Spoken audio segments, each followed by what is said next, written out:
원래 세상의 인간관계는요, 부부관계보다 어렵지 않아요. 남사친, 여사친이나 아니면 친구관계 안에서도 얘랑 기분이 나쁘면요, 내가 프로만 오픈하고, 아니면 직장 동료 안에서도 마음을 열 수 있는 사람 내가 한 70%까지만 열어. 이건 내가 조절이 가능하거든요. 마음을 열 수 있는 오픈의 정도도 조절할 수 있죠. 내 모습을 그대로 둔 채로 그 관계를 연결해 나갈 수 있단 말이에요. 적절한 경계선이라는 게 존재하기 때문에 그래요.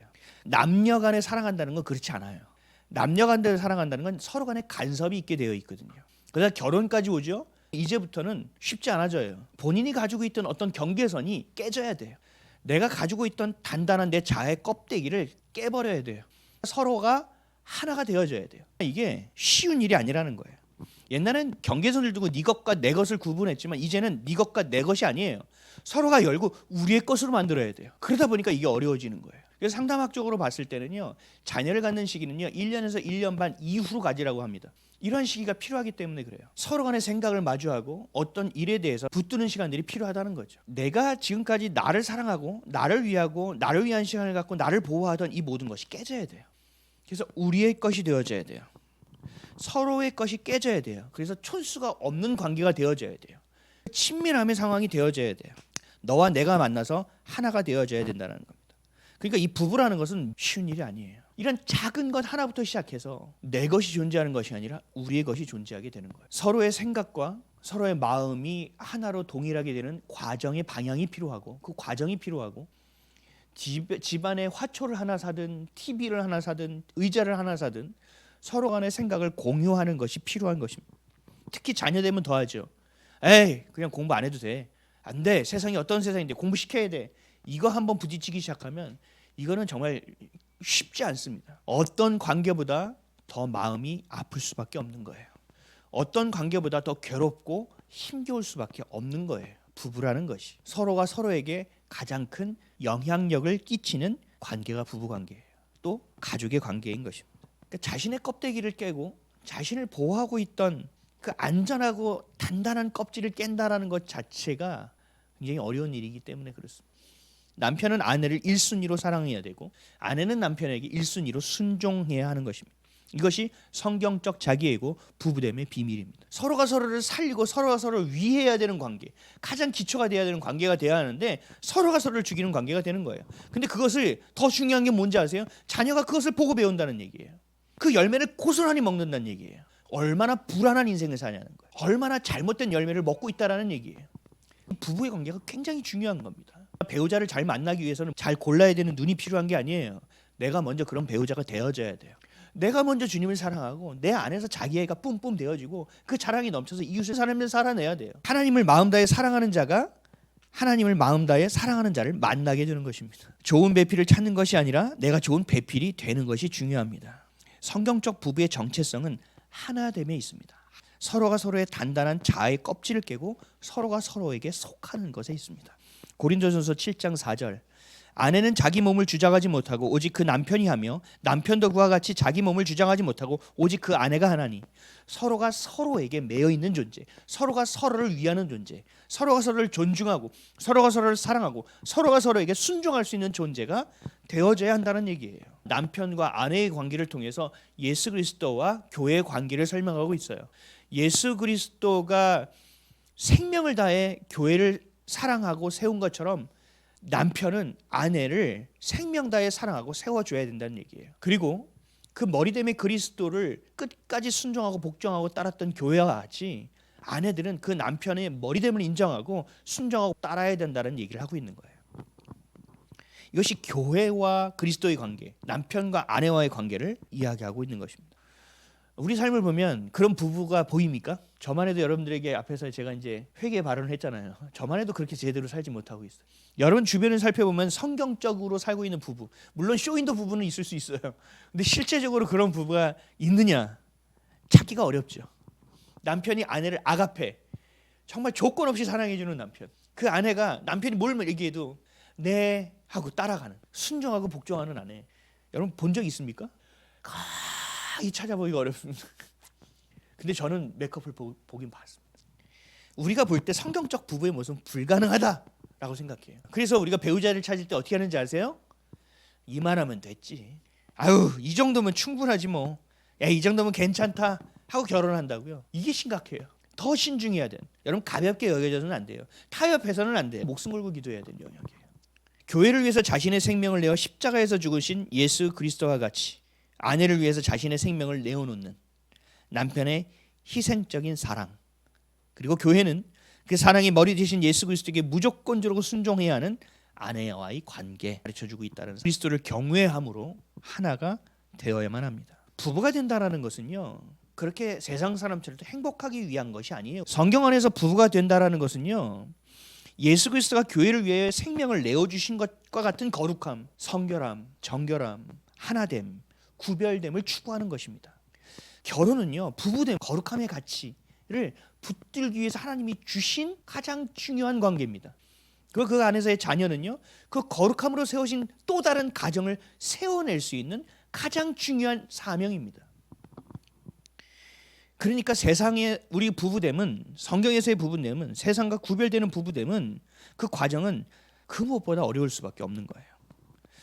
하나님은 부부됨의 과정으로 우리에게 주시는 부부됨의 비밀을 숨겨놨어요. 이 첫 번째가 그리스도와 교회와의 숨겨놓으신 것이고, 두 번째는요, 서로가 서로를 통해서 스스로의 그 깊은 내면을 살펴볼 수 있게 하셨다는 겁니다. 잘 보세요. 나 혼자 했을 때는요, 나 혼자 살잖아요, 굉장히 나이스하고 깔끔합니다. 양보도 잘합니다. 모든 사람들이 보면 괜찮은 친구야 라는 얘기를 듣습니다. 나는 괜찮은 사람처럼 느껴져요. 근데 결혼을 하잖아요. 결혼을 하고 그 관계 안에서 서로 간에 단단한 껍질을 깨는 과정에서 뭐가 느껴지냐면 미움과 시기와 질투와 분노와 상처가 막 올라옵니다.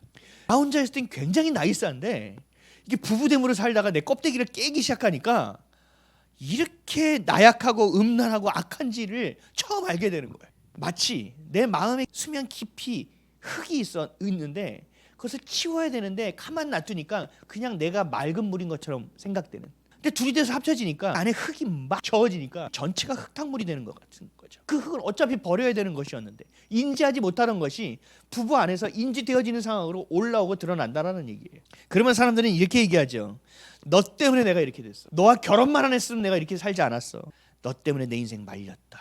너 때문에 내 인생 망했다라고 서로를 탓하기 시작합니다. 아닙니다. 여러분 잘 아셔야 돼요.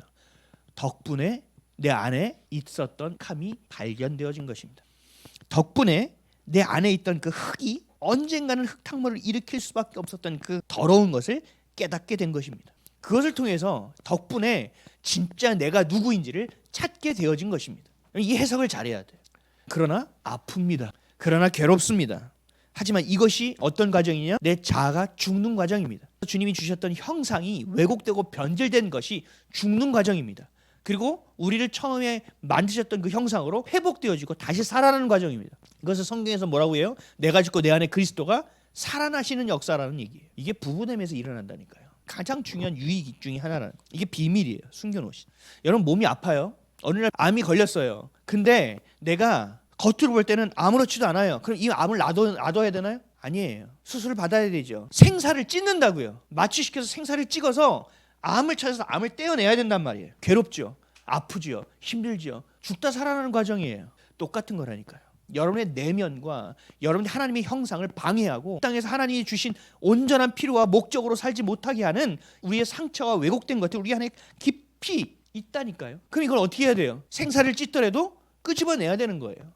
아프고 괴롭더라도 고쳐야 되는 거죠. 이게 내가 죽고 내 안에 그리스도가 사는, 내가 진짜 다시 사는, 나 스스로가 진짜 누구인지를 나를 발견하는 그 비밀이 부부됨에 있다라는 얘기예요. 하나님은 부부됨을 통해서 세상 속에서 왜곡되고 변질된 모습을 하나님이 우리를 처음으로 창조하셨던 형상으로 회복시키기를 원하십니다. 부부됨을 통해서 거룩한 교회임을 깨닫게 만드십니다. 부부됨을 통해서 나를 살리기를 원하신다는 얘기예요. 우리를 괴롭게 하려고 하는 게 아니에요. 우리를 속박하려고 하는 게 아니에요. 우리에게 진짜 자유를 주셔서 깊은 행복으로 이끄시기 위한 방향이라는 거죠.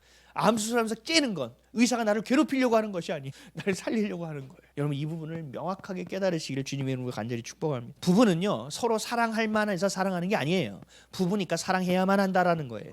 남편과 아내라 서로 사랑하라는 거예요. 이것이 바로 나 스스로를 사랑하는 것과 동시에 이웃을 사랑하는 첫 단계, 첫 내딛는 발임을 기억하시기 바랍니다. 말씀 마치겠습니다. 우리 남편님들 잘 들으십시오. 남편들은 아내를 자신이라고 여겨야 합니다. 아내 사랑하는 것이 나 스스로를 사랑하는 것이고 그리스도를 경외하는 것이라는 것을 인지하셔야 됩니다. 그리고 이것이 하나님이 만드신 창조의 질서입니다. 아내의 기쁨이 내 기쁨이고 아내의 행복이 내 행복이 되어야 한다. 이 정도 수준이 안 됩니다. 아내의 기쁨이 내게 더 큰 기쁨이고 아내의 행복이 내게 더 큰 행복이 되어줘야만 합니다. 아멘이십니까? 여러분 이것을 아멘하면 이제부터 아내를 보는 눈이 바뀌기 시작한다니까요. 근데 순간순간 올라오죠? 그걸 어떻게 합니까? 선택하지 않습니다. 하나님 것이 진리니까. 아내가 슬퍼할 때 어떻게 합니까? 내가 마음이 아파야 됩니다. 주님 어떻게 해야 됩니까? 내가 먼저 기도의 자리에 나갈 수 있어야 된다는 얘기예요. 하나님 앞에서 아내를 사랑할 수 있는 아가페, 조건 없는 사랑이 되어야 되고 그리고 그 넘치는 사랑을 구해야 합니다. 여러분이 아내를 온전하게 아가페하지 못하는 것은요, 사랑하지 못하는 건 내가 주님 아가페를 못 받고 있다는 증거예요. 그럼 다시 주님 앞에 들어가서 아가페 사랑을 받으십시오. 아내가 뭔가 핀잔거리가 보이지요? 다시 기도의 자리로 들어가야 됩니다. 아내가 하는 말이 거슬리죠? 다시 기도의 자리를 계속 도전하는 남편이 되시기를 주님의 이름으로 간절히 축복합니다. 아멘이십니까? 별로 아멘하고 싶지 않죠? 이건 제가 명령이 아니고 하나님 명령이에요.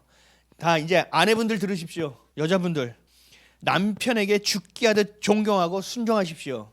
이것이 바로 하나님이 만드신 질서입니다. 남편을 존중하지 않으면 여러분 자신의 머리됨을 스스로 부정하는 겁니다. 여러분의 가정이 무너짐을 자초하는 길입니다. 남편의 말과 행동을 볼 때, 들을 때 안에서 막 끌어올라오는 게 분명히 있을 겁니다. 그럴 때 속으로 남편을 무시하거나 경멸하면 안 됩니다. 아세요? 스스로 그 가정의 머리됨에 침 뱉는 일입니다. 해서는 안 됩니다. 남편이 날 무시했어? 그럼 안에서 뭐가 올라오죠? 경멸과 증오가 막 끌어오르기 시작합니다. 여러분 이거 버려야 됩니다. 이것이 결국 내 자녀와 가정을 무너뜨리는 힘, 침을 뱉는 일을 그만해야 돼. 남편한테 뭐 하는 거? 결국 우리 가정의 머리에 침 뱉는 거. 그 물을 흐르는 물을 누가 먹어요? 자녀들이 마시는 거예요. 남편을 향한 존경과 순종을 포기하지 마십시오. 지켜내십시오. 그래서 교회가 그리스도에게 복종하듯 남편에게 범사에 순종하는 아내가 되시기를, 또 예비 아내들이 되시기를 예수님의 이름으로 간절히 축복합니다. 또 미혼이시고 혼자이신 분들 시험에 들지 마시기 바랍니다. 성경은 뭐라고 말씀하시냐? 혼자임에도 예수 그리스도를 신랑 삼아 머리 삼아 교회에 충성하고 헌신하며 살아가는 것이 복되다라고 말씀하고 있습니다. 거꾸로 부부됨은 고되다라고 말하고 있습니다. 너무 또 좋아하지 마십시오. 그래서 여러분들 혼자이신 분 아니면 미혼이신 분들도 시험에 들지 마시고 더 온전한 그리스도의 신부가 되시기를 도전하십시오. 그래서 주님의 충만한 사랑을 받으시기를 주님의 이름으로 간절히 축복합니다. 마지막으로 예비 남편 또 예비 아내들 잘 들으십시오. 호감 가고 매력 끌리는 사람을 향하면 안 됩니다. 잘생기고 능력 있는 사람에게 끌리면 안 됩니다. 어떤 사람에게 끌려야 된다고요? 예비 아내들은 내가 정말 순종할 수 있고 존경할 수 있는 남편감이냐? 그러려면 어떻게 돼요? 하나님 앞에 무릎 꿇는 자가 되어야 되는 거예요. 또 예비 남편들은 순종하고 복종할 수 있는 아내냐, 현명하고 현숙한 아내이냐, 주님 앞에 충성할 수 있는 아내 여자여야 되죠. 그래서 반드시 기억하십시오. 그래서 여러분 먼저가 준비되어지십시오. 그리고 기도하십시오. 그리고 만나기를 예수님의 이름으로 간절히 축원합니다. 사랑하는 성도 여러분, 우리 건강하고 온전하고 행복한 가정을 세워 나가야 합니다. 세상 어디에도 남편이 어떤 존재이고 아내가 어떤 존재이며 부부가 어떻고 부모와 자녀의 관계와 가정이 무엇이라고 이야기하는 곳이 없습니다. 어떤 것도 가르치지 않습니다. 왜요? 가르칠 수 없기 때문에 그렇습니다. 그러나 성경은 명확하게 가르치고 있습니다. 가정이 제일 중요하다. 남편과 아내됨이 어떠한 역할과 어떠한 것을 해야 되느냐, 그럼 부부됨은 무엇이냐, 자녀와 부모의 관계는 어떻게 되어야 되느냐를 아주 선명하고 명확하게 이야기하고 있습니다. 이것을 여러분의 마음속에 깊이 새기십시오. 그리고 그것이 우리의 진리가 되시기를 예수 그리스도의 이름으로 간절히 축원합니다.